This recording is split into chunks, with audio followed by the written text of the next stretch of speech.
Amanhã, um juiz decide se Marcus Williams merece ficar com seu filho. Esta noite, ele está tão exausto que mal consegue ver a estrada. Então a tempestade chega. Então ele vê duas meninas presas na chuva. Ele não tem ideia de que parar para ajudá-las mudará tudo. Porque essas meninas têm um pai. Um pai poderoso. Um juiz. E um ato de bondade está prestes a se tornar a única coisa entre Marcus e perder David para sempre. A chuva caía como se Deus estivesse bravo. Marcus Williams segurava o volante de seu Honda Civic 2009, seus nós dos dedos brancos contra o couro desgastado. 14 horas. Era quanto tempo ele estava acordado. Turno no armazém até às 16 horas. Cozinha de restaurante até a meia-noite. Suas mãos estavam cruas. Sua mente estava nebulosa. Seus olhos mal conseguiam ficar abertos. Amanhã, às 10 horas, tudo mudaria. Tribunal de Família. A sala de audiência do juiz Harrison. Uma audiência que decidiria se Marcus era apto a ser pai. Sua ex-esposa alegava que ele estava ausente, que priorizava o trabalho em vez do bem-estar do filho, que seu apartamento era pequeno demais e sua renda muito baixa para proporcionar estabilidade. O que ela não mencionou foi a parafernália de drogas que deixará na busca. Os meses em que ela desapareceu. O fato de que seu filho de 9 anos, David, mal se lembrava da voz dela. Mas os juízes não se importavam com esses detalhes. Eles se importavam com números. Marcus tinha feito tudo certo. Pensão alimentícia paga em dia. Todos os jogos de futebol assistidos. Todas as reuniões de pais e professores. Todos os eventos escolares. Mas isso não importava. O sistema estava manipulado. E Marcus sabia disso. Ele pensou no rosto de David esta manhã. Como seu filho havia perguntado em voz baixa. Você vai voltar para casa depois do tribunal? Marcus mentiu e disse que sim. A estrada se estendia vazia à frente. A tempestade havia afastado todo o outro tráfego. Apenas o som da chuva batendo em seu para-brisa e o rangido desesperado de seus limpadores. Seu telefone estava no porta-copos. Chamadas perdidas de seu advogado. Mensagens de texto de David perguntando que horas seria a busca. Uma mensagem de voz de sua mãe oferecendo orações. Ele não conseguia ouvir nada disso. Seus olhos estavam tão pesados. A estrada à frente estava borrada. Ele quase passou por eles, mas ele os viu. Duas figuras no acostamento ao lado de um Mercedes preto, acenando. Desesperados. Marcus reduziu a marcha sem pensar. Seus pneus espirraram água parada enquanto ele parava. A chuva era implacável. Ele mal conseguia vê-las através do aguaceiro. Ele desligou o motor e saiu. A chuva fria encharcou imediatamente sua jaqueta de trabalho. Ele se moveu em direção a elas, cada músculo doendo. Problema no carro? Ele gritou sobre o trovão. A garota à esquerda acenou com a cabeça, sua voz tremendo. Ele simplesmente morreu. Estamos aqui há mais de 1 hora. Nossos telefones não têm sinal. Ninguém parou. Sua irmã estava ao lado dela, tremendo, com a máscara escorrendo pelas bochechas. Marcus se aproximou do Mercedes e abriu o capô. O compartimento do motor estava impecável. Nada parecido com os motores em que ele trabalhava, mantidos juntos por oração e fita adesiva. Ele moveu as mãos ao longo dos terminais da bateria. Ali. Conexão negativa solta. Contato corroído. Ele alcançou sua jaqueta e puxou a multiferramenta que sempre carregava. Suas mãos trabalharam na chuva, a memória muscular assumindo o controle. A água escorria pelo seu rosto. Experimente agora, ele chamou. A garota entrou e virou a chave. O motor rugiu para a vida. Ela saiu de novo, seu rosto transformado. Oh, meu Deus, obrigada. Muito obrigada. Eu sou a Vanessa. Esta é minha irmã, Chloe. Marcus, ele disse, limpando as mãos em suas calças encharcadas. Você é um salvador, disse Vanessa. Nem sabemos como te recompensar. Marcus deu de ombros. Apenas feliz que você está a salvo. Você não deveria estar aqui fora com isso. Como você soube como consertar? Chloe perguntou, sua voz pequena. Eu trabalho com carros, disse Marcus. Mecânico de armazém. O terminal da bateria estava solto. Chloe o estudou cuidadosamente. Você parece exausto. Marcus riu, mas saiu vazio. Turno longo. Mas estou bem. Para onde você está indo? Vanessa perguntou. Para casa. Tenho algo importante amanhã de manhã. Algo piscou em sua expressão. Ela trocou um olhar rápido com a irmã que Marcus não conseguiu decifrar. O que vai acontecer amanhã? Chloe perguntou. Marcus hesitou. Ele não conhecia essas garotas. Não sabia por que estava respondendo. Audiência judicial, ele disse em voz baixa. Tribunal de família, caso de custódia. Minha ex-esposa está tentando levar meu filho. As palavras pairaram na chuva entre eles. O rosto de Vanessa mudou. Ela se aproximou. Qual é o nome do seu filho? David. Ele tem 9 anos. Menino esperto. Quer ser engenheiro. E você trabalha em 2 empregos? A voz de Chloe estava urgente agora, quase desesperada. Sim, armazém durante o dia, restaurante à noite. É a única maneira de eu conseguir pagar as aulas particulares e a liga de futebol dele e tudo mais. Você sente falta de passar tempo com ele? Vanessa perguntou. A mandíbula de Marcus se contraiu. Nunca, quando posso evitar. Eu apareço. Sempre. Mas o tribunal não se importa com isso. Eles se importam com contas bancárias. Chloe estendeu a mão e tocou seu braço. Quem é o seu juiz? Juiz Harrison. Tribunal Superior do Estado. Por que isso? Esse é nosso pai, disse Vanessa em voz baixa. A chuva caiu, a rodovia permaneceu vazia. Os 3 ficaram na tempestade como se o tempo tivesse parado. Marcos sentiu seu estômago afundar. Era uma sensação física, como cair. Ele vai sentar ali amanhã.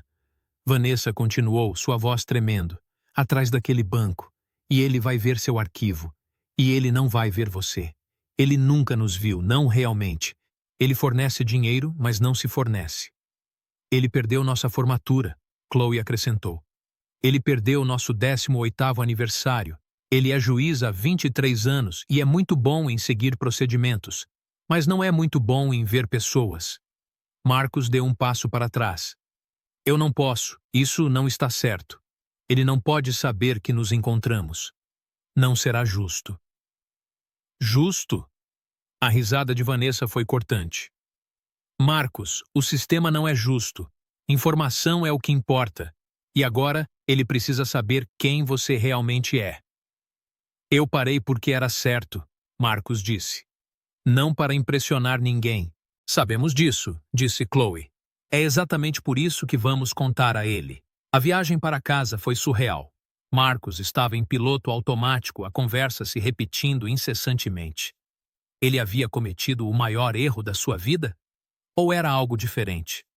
Algo que ele ainda não tinha um nome? Quando chegou em casa, David estava dormindo no sofá. A irmã de Marcus, Karen, estava sentada à mesa da cozinha com chá frio. Como foi o trabalho? Ela perguntou. Longo, disse Marcus. Como ele estava? Perfeito. Dever de casa, jantar, um filme. Ele perguntou sobre amanhã 100 vezes. Marcus a abraçou sem responder. Depois que ela saiu, ele se ajoelhou ao lado de David e afastou o cabelo da testa do filho adormecido. Amanhã mudaria tudo. O tribunal cheirava a madeira velha e medo. Marcus estava sentado à mesa do réu em um terno emprestado que não servia muito bem. Sua advogada, Patricia Chan, sussurrou estratégias ao seu lado. Ele mal conseguiu ouvir. Ele continuava pensando em 2 garotas na chuva. O oficial de justiça chamou todos para se levantarem. O juiz Thomas Harrison entrou, alto e distinto, com fios prateados em seu cabelo escuro. Os mesmos olhos. A mesma linha da mandíbula. Ele se sentou e começou a folhear papéis com eficiência desapegada. O advogado de Diane foi o primeiro. Ele retratou Marcus como um trabalhador braçal lutando. Instável. Incapaz de prover. Sempre trabalhando. Nunca verdadeiramente presente. Era tecnicamente verdade. Mas era uma mentira na disposição dos fatos, no contexto despojado, no amor removido da equação. Patrícia reagiu. Registros escolares mostrando o forte desempenho acadêmico de David. Cartas de seus professores. Uma declaração do treinador de futebol sobre a presença perfeita de Marcos. Documentação de cada pagamento de pensão alimentícia, feito em dia, sem falhas. Mas Marcos podia sentir o ceticismo do juiz. Harrison não se deixou levar. Para ele, este era apenas mais um caso. Outro arquivo. Outra vida a ser reduzida a números. Então, Patrícia se levantou. Seu Honor, o réu gostaria de chamar Vanessa Harrison como testemunha de caráter. A sala do tribunal ficou em silêncio. O advogado de Diane levantou-se rapidamente. Objeção. Esta testemunha não estava na nossa lista. Não tivemos aviso. Este é um testemunho de refutação às alegações levantadas hoje, disse Patrícia calmamente. Novas informações descobertas na noite passada. O rosto do juiz Harrison ficou pálido. Tragam-na. Vanessa entrou na sala do tribunal. Chloe a seguiu. Elas se dirigiram ao banco de testemunhas com dignidade silenciosa. Vanessa foi empossada. Sua mão estava firme. Patrícia começou. Senhora Harrison, como você conhece o réu? Eu o conheci 3 noites atrás na rodovia 7 durante uma tempestade, disse Vanessa claramente. Minha irmã e eu estávamos presas. Nosso carro quebrou. Estávamos com medo. A maioria das pessoas passou por nós, mas Marcos parou. Ele consertou nosso carro. Ele foi gentil e paciente. Ele estava claramente exausto do trabalho, mas nos ajudou mesmo assim. Ele pediu algo em troca? Não. Nada. Ele só queria ter certeza de que estávamos seguras. Você pode dizer ao tribunal o que ele compartilhou com você sobre a vida dele? Vanessa fez uma pausa. Seus olhos encontraram seu pai na cadeira do juiz. Ele nos disse que tem um filho que ama mais do que tudo. Ele nos disse que trabalha em 2 empregos para sustentá-lo. Ele nos disse que está lutando para manter a custódia porque sua ex-esposa está tentando tirar seu filho dele. E ele nos disse que faz tudo isso porque ser pai importa mais do que qualquer coisa no mundo. Patrícia se inclinou. E seu pai é? Juiz Thomas Harrison, Vanessa disse em voz baixa. Ele é realizado e respeitado. E ele nunca esteve lá para nós quando precisávamos dele. Mas esse homem parou por nós. Na noite antes da audiência de custódia, quando ele tinha tudo a perder. Ele parou mesmo assim. Chloe foi a próxima a testemunhar. Sua voz tremia enquanto falava. Nosso pai precisa entender o que significa estar presente. Marcos entende isso. Ele nos mostrou. O juiz Harrison os dispensou sem fazer perguntas. Algo havia mudado atrás de seus olhos. O recesso chegou. Patrícia puxou Marcos para o corredor, chocada e atordoada. Você planejou isso? Ela perguntou. Eu os encontrei na estrada, Marcos disse. Eu não pedi para eles fazerem isso. Quando o juiz voltou, ele olhou diretamente para Marcos. Suas mãos estavam tremendo levemente enquanto ele abria o processo. Sr. Williams, preciso ser honesto com você, disse Harrison em voz baixa. Quando você entrou na minha sala de tribunal, eu vi um arquivo. Eu vi renda insuficiente. Eu vi longas horas de trabalho. Eu vi padrões que me preocupavam. Ele fez uma pausa. Mas acabei de ouvir algo diferente. Eu ouvi sobre um homem que ajuda estranhos à custa do seu próprio bem-estar. Um homem que prioriza a bondade em relação às suas próprias necessidades imediatas. O juiz se virou para suas filhas. Algo vulnerável cruzou seu rosto. Então ele olhou de volta para Marcos. Eu revisei o relatório do avaliador nomeado pelo tribunal sobre o seu caso. Olhei as referências verificadas no arquivo. Liguei para a professora do seu filho no início desta manhã. Cada relato descreve um pai que ama seu filho completamente e demonstra isso constantemente. Harrison se inclinou para a frente. Estou concedendo a custódia total a você, Sr. Williams. Sua ex-esposa terá visitas supervisionadas até a conclusão de um curso de parentalidade. E estou recomendando que o Estado desenvolva melhores sistemas de apoio para pais que trabalham. Esta é a minha decisão. O martelo desceu como um trovão. Marcus não conseguia respirar. Suas mãos estavam tremendo. Patrícia estava apertando seu braço, mas tudo o que ele conseguia ouvir era o som do seu próprio coração batendo. No corredor, Vanessa e Chloe estavam esperando. Marcus abriu os braços e elas o puxaram para um abraço. Os três ficaram ali chorando enquanto o mundo se movia ao redor deles. Obrigado, Marcus sussurrou. Você nos salvou primeiro, Vanessa disse. Estávamos apenas retribuindo o favor. O juiz Harrison se aproximou deles lentamente. Marcus viu nele a hesitação que suas filhas devem ter sentido a vida toda. Um homem que errou em coisas importantes. Marcus, disse o juiz com a voz rouca, eu te devo algo que nunca poderei retribuir. Minhas filhas vieram até mim 3 noites atrás e me contaram sobre você. E eu percebi o que estive perdendo. Ele olhou para Vanessa e Chloe, depois voltou a olhar para Marcus. Eu vou fazer melhor, por elas, e você vai fazer o que sempre fez. Você vai aparecer. Você vai ser exatamente o que seu filho precisa. 3 semanas depois, Marcus estava na casa do juiz Harrison com vista para a cidade. David estava ensinando Vanessa a jogar xadrez. Chloe ouvia atentamente cada palavra que ele dizia. David olhou para seu pai do outro lado da mesa, confusão e alegria misturadas em seus olhos. Depois do jantar, Harrison puxou Marcus para o pátio. A cidade se espalhava abaixo deles como estrelas. Eu tenho pensado nas minhas filhas, disse Harrison em voz baixa, sobre todo o tempo que perdi com elas. Não posso recuperar isso, mas posso fazer melhor daqui para frente. Ele se virou para Marcus. E posso garantir que homens como você não tenham que lutar contra o sistema sozinhos. Vou advogar por mudanças na forma como avaliamos a aptidão parental. Porque estar presente importa. Estar presente importa. O amor importa mais do que zeros em uma conta bancária. Marcus recebeu uma ligação na semana seguinte. Havia uma vaga no tribunal. Gerente de instalações, melhor salário, benefícios, horários regulares. O juiz havia se certificado de que sua candidatura fosse para o topo. Marcus aceitou.